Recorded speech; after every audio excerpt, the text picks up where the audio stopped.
Hi ಎಲ್ಲ big boss ಲವರ್ಸಿಗೆ ನನ್ನ ಕಡೆಯಿಂದ big hi. Bigg Boss Kannada season 12 ವಾರದ ಕತೆ ಕಿಚ್ಚನ ಜೊತೆ ಸಂಡೇ ಎಪಿಸೋಡ್ನ ನೀವೆಲ್ಲರೂ ಕೂಡ ನೋಡಿದ್ದೀರಾ. ಸಂಡೇ ಎಪಿಸೋಡ್ ನೋಡಿದಾಗ ನನಗೆ ಒಂದು ಅನಿಸಿದ್ದು ಏನು ಗೊತ್ತಾ, ಇಲ್ಲಿ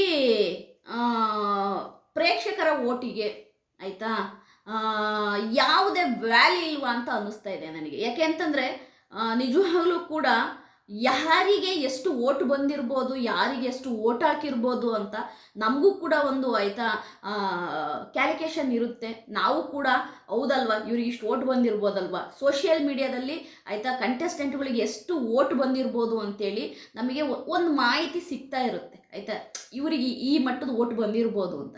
ಬಟ್ ನನಗೆ ಸಂಡೇ ಎಪಿಸೋಡ್ ನೋಡಿದಾಗ ಒಂದು ಅರ್ಥ ಆಗಿದ್ದೇನು ಗೊತ್ತಾ, ಇಲ್ಲಿ ಪ್ರೇಕ್ಷಕರ ಓಟಿಗಿಂತ ಬಿಗ್ ಬಾಸ್ ಟೀಮು ಯಾರನ್ನ ಸೇವ್ ಮಾಡಬೇಕು ಅನಿಸುತ್ತೆ ಅವ್ರನ್ನ ಸೇವ್ ಮಾಡುತ್ತೆ, ಯಾರನ್ನ ಎಲಿಮಿನೇಟ್ ಮಾಡಿ ಕಳಿಸ್ಬೇಕು ಅನಿಸುತ್ತೆ ಅವ್ರನ್ನ ಎಲಿಮಿನೇಟ್ ಮಾಡಿ ಕಳಿಸುತ್ತೆ.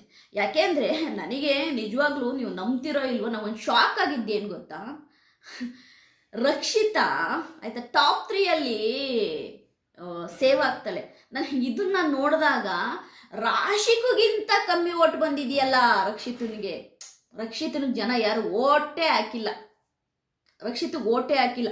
ಧ್ರುವಂತ್ಗಿಂತ ಕಮ್ಮಿ ಓಟ್ ಬಂದಿದೆಯಲ್ಲ.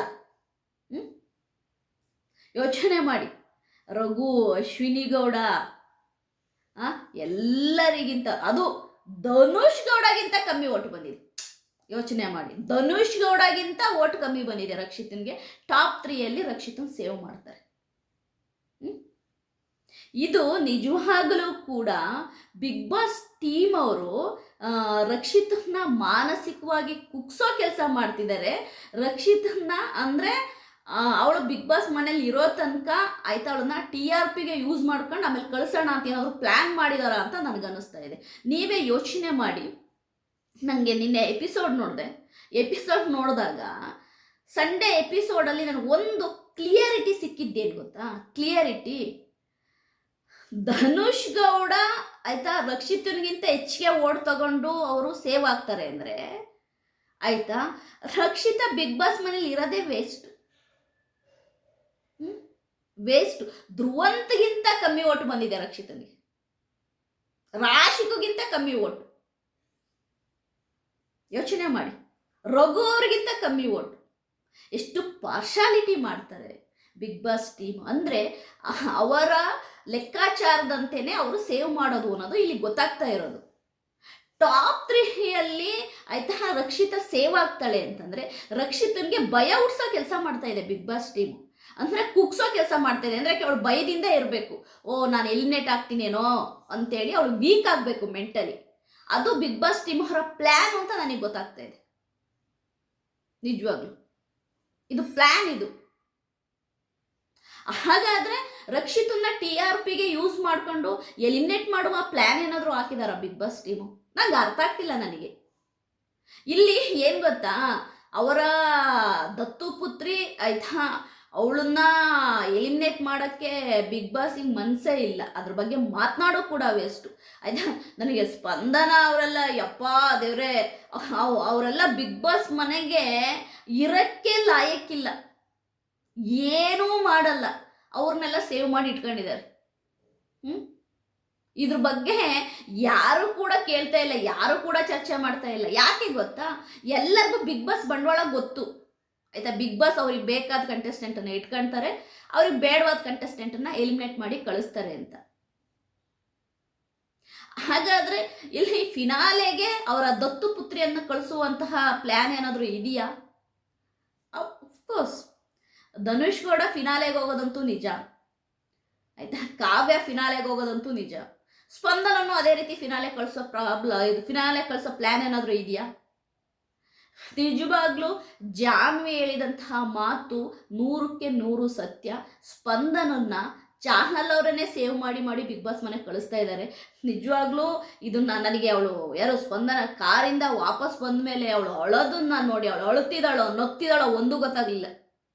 ಯಾರಾದರೂ ನೋಡಿದ್ರೆ ಕಮೆಂಟ್ ಮಾಡಿ. ಏನು ಅಯ್ಯಯ್ಯೋ ದೇವ್ರೆ, ಅಂದರೆ ಅವಳಿಗೆ ಗೊತ್ತು ನಾನು ಕಳಿಸಲ್ಲ ಬಿಗ್ ಬಾಸ್ ಅನ್ನೋದು. ನೋಡಿ ಅಷ್ಟು ಕಾನ್ಫಿಡೆಂಟ್ ಆಗಿದ್ದಾಳೆ ಸ್ಪಂದನ. ನಿಜವಾಗ್ಲೂ ತುಂಬ ಬೇಜಾರಾಯ್ತು ನನಗೆ. ಮಾಳು ಎಲಿಮಿನೇಟ್ ಆದಾಗ ಮಾಳು ಮುಖನ ನೋಡೋಕ್ಕಾಗ್ತಾ ಇರಲಿಲ್ಲ ನನಗೆ. ಅವನು ಪಾಪ ತುಂಬ ಒಂಥರ ಡಲ್ ಆಗ್ಬಿಟ್ಟ. ತುಂಬಾ ಬೇಜಾರಾಯಿತು. ಮಾಳು ಎಲಿಮಿನೇಟ್ ಆದಾಗ ಅವನನ್ನ ನೋಡಿ ರಕ್ಷಿತಾ ಎಷ್ಟು ಹತ್ಲು ಗೊತ್ತಾ.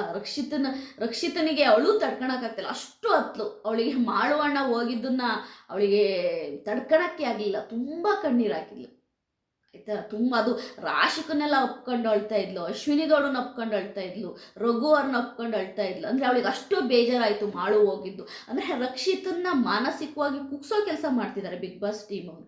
ನಾವಂತ ಇದ್ದೀವಿ ಅಲ್ವಾ, ಆಯ್ತಾ, ಗಿಲ್ಲಿ ವಿನ್ ಆಗ್ತಾನೆ, ರಕ್ಷಿತಾ ವಿನ್ ಆಗ್ತಾಳೆ ಅಂತ. ನನಗೆ ಯಾಕೋ ನಿಜವಾಗ್ಲೂ ಬಿಗ್ ಬಾಸ್ ಟೀಮ್ ಅವರು ಏನು ಪ್ಲ್ಯಾನ್ ಹಾಕ್ಕೊಂಡಿದ್ದಾರೆ ಅನ್ನೋದು ನನಗೆ ಅರ್ಥನೇ ಆಗ್ತಾಯಿಲ್ಲ. ನಿಜವಾಗ್ಲೂ ರಾತ್ರಿ ಎಲ್ಲ ಒಂಥರ ನಿದ್ದೆನೇ ಬರಲಿಲ್ಲ ನನಗೆ. ಬೆಳಿಗ್ಗೆ ಎದ್ದ ತಕ್ಷಣವೇ ನನಗೆ ರಾತ್ರಿನೇ ಮಾಡಬೇಕು ಅನ್ನಿಸ್ತು. ಯಾಕೆ ರಕ್ಷಿತನ ಆಯ್ತಾ ಥರ್ಡಲ್ಲಿ ಸೇವ್ ಮಾಡಿದ್ರು? ಅವಳಿಗೆ ಹಂಗಾದ್ರೆ ಯಾರು ಓಟೆ ಹಾಕಿಲ್ವಾ? ರಕ್ಷಿತನಿಗೆ ಯಾರು ಓಟೆ ಹಾಕ್ತಿಲ್ವಾ? ಅಂದರೆ ಇದೆಲ್ಲ ಒಂದು ಗಿಮಿಕ್ಕ. ಅಂದರೆ ರಕ್ಷಿತನ್ನ ಮಾನಸಿಕ ಕುಗ್ಸಿ ಅವಳು ಗೇಮ್ ಮಾಡದೇ ರೀತಿ ಮಾಡೋ ಪ್ಲ್ಯಾನೋ ಇಲ್ಲ ಎಲಿಮಿನೇಟ್ ಮಾಡೋ ಪ್ಲ್ಯಾನೋ? ಇದಕ್ಕೆಲ್ಲ ನೀವೇ ಆನ್ಸರ್ ಕೊಡಬೇಕು. ನಂಗೆ ನಿಜವಾಗ್ಲೂ ಬೆಳಗ್ಗೆ ಎದ್ದ ತಕ್ಷಣವೇ ನನಗೆ ಒಂದು ಕ್ವಶನ್ ಮಾರ್ಕ್ ಆಗ್ತಾ ಇದೆ. ಅಂದರೆ ಇಲ್ಲಿ ಯಾರನ್ನ ಸೇವ್ ಮಾಡೋಕ್ಕೆ ಯಾರನ್ನ ಬಲಿಪಶು ಮಾಡ್ತಾ ಇದ್ದಾರೆ ಬಿಗ್ ಬಾಸ್ ಟೀಮ್ ಅವರು?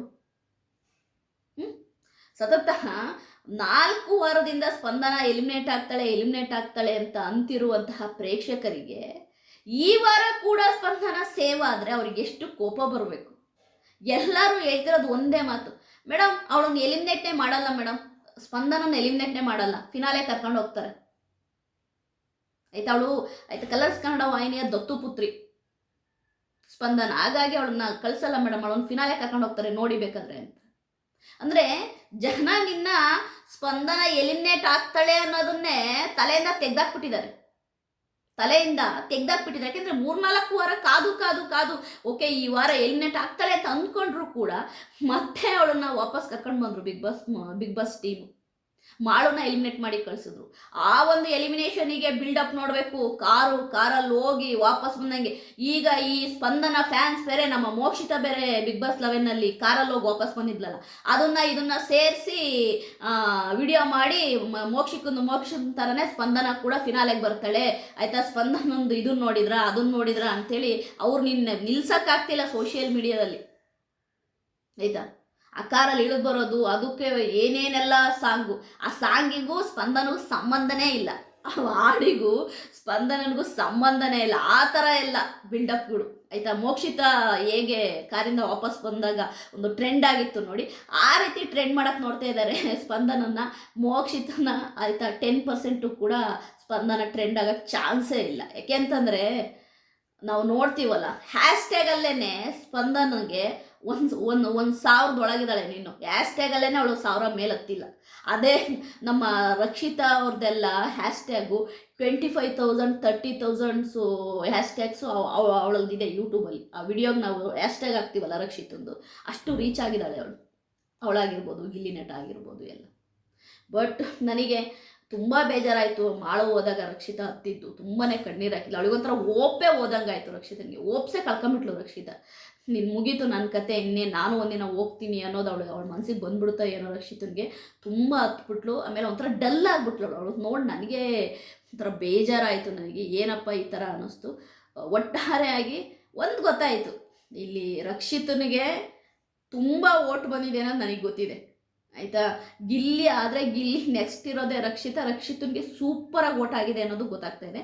ತುಂಬ ಚೆನ್ನಾಗಿ ಓಟ್ ಬಂದಿರುವ ರಕ್ಷಿತನ್ನ ಮಾನಸಿಕವಾಗಿ ಕುಗ್ಸೋಕ್ಕೋಸ್ಕರನೇ ಅವಳನ್ನ ಆಯಿತಾ ಎಂಡಲ್ಲಿ ತೊಗೊಂಬಂದು ಆಯಿತಾ ಸೇವ್ ಮಾಡಿದ್ದಾರೆ. ನಾನು ನಿಜವಾಗ್ಲೂ ಸ್ಪಂದನ ಮಾಡೋ ರಕ್ಷಿತಾ ಇರತ್ತಿಗೆ ನನಗೊಂದು ಕ್ಷಣ ಹೆಂಗನಿಸ್ತು ಅಂತಂದರೆ, ಇದೆಲ್ಲವೂ ಕೂಡ ಆಯಿತಾ ಸ್ಪಂದನ ಉಳಿಸೋಕ್ಕ ಇದೆಲ್ಲ ಡ್ರಾಮಾ ಅನ್ನಿಸ್ಬಿಡ್ತು ನನಗೆ. ಗೊತ್ತಿಲ್ಲ ನಿಮಗೆ ನಿನ್ನೆ ಎಪಿಸೋಡ್ ಯಾರ್ಯಾರು ನೋಡಿರ್ತೀರ ನನಗೆ ಕಮೆಂಟ್ ಮಾಡಿ. ರಕ್ಷಿತನ್ನ ಆಯಿತಾ ಎಂಡಲ್ಲಿ ತಗೊಂಬಂದು ಸೇವ್ ಮಾಡಿ ಆಯಿತಾ ಏನನ್ನು ಸಾಧಿಸಿದ್ರು ಬಿಗ್ ಬಾಸ್ ಅನ್ನೋ ನನಗೆ ಗೊತ್ತಾಗ್ತಿಲ್ಲ. ನಿಮಗೆ ಆಯಿತಾ ರಕ್ಷಿತನ್ನ ಎಂಡಾಗಿ ಸೇವ್ ಮಾಡಿದ್ರ ಬಗ್ಗೆ ನಿಮ್ಮ ಒಪಿನಿಯನ್ ಏನು ಕಮೆಂಟ್ ಮಾಡಿ. ನನ್ನ ವಿಡಿಯೋ ನಿಮಗೆ ಇಷ್ಟ ಆದರೆ ಲೈಕ್ ಮಾಡಿ, ಸಬ್ಸ್ಕ್ರೈಬ್ ಮಾಡಿ. ಬಾಯ್.